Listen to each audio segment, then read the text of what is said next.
chào tất cả các bạn đã tới kênh Thi Nhã Channel. Và mình là Thi Nhã nè. Và hôm nay mình sẽ giới thiệu 3 loại slime là clear slime nè, basic slime và một cái builder slime.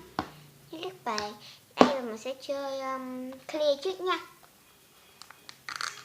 Là clear mình mới làm hôm qua thôi cho nên nó chưa được trong.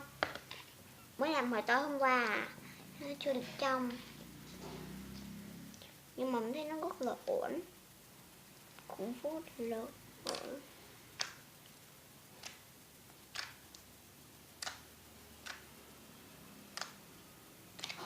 Nó kèm theo một ít kim tuyến cái tim này, kim tuyến hoa sao và kim tuyến hoa, và hai hạt cườm.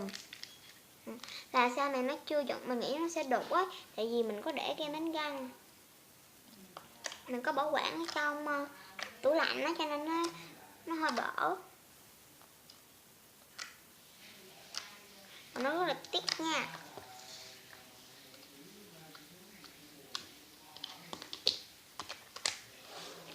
Và tiếp theo là basic slime. Basic slime này mình nghĩ các bạn cũng đã biết là làm từ keo sữa và bột năng, đúng không? Tại vì bây giờ là mình không có thấy chỗ bán keo sữa, cho nên mình làm bằng bột năng với hồ thôi. Và mình nghĩ trong kênh của mình có nhiều video về keo sữa làm từ bột năng rồi nha, cho nên các bạn muốn coi lại thì các bạn hãy bấm vào kênh của mình nha, Thi Nhã Channel. Và các bạn hãy đăng ký kênh của mình nha.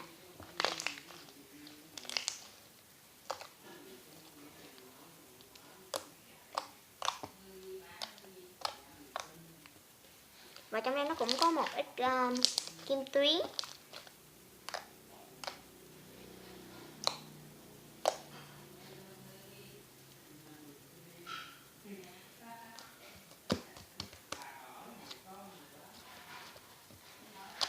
Nha. Và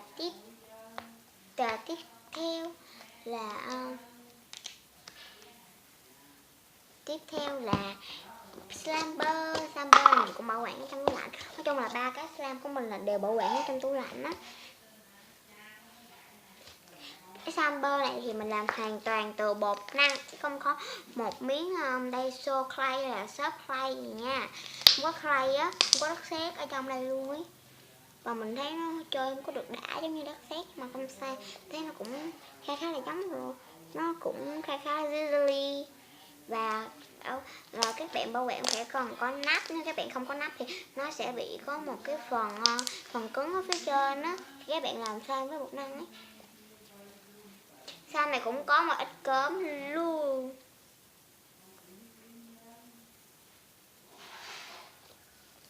Nó rất là jelly và nó phết cũng khá là mềm. Nó không phải là slime mềm.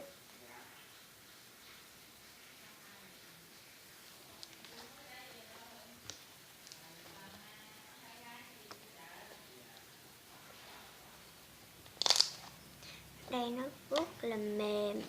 Và bạn nào thích kênh của mình thì các bạn hãy like, share và subscribe cho kênh của mình. Và hãy đăng ký kênh của mình cho kênh của mình được nhiều subscribe hơn. Like và các bạn hãy nhớ like, share nha.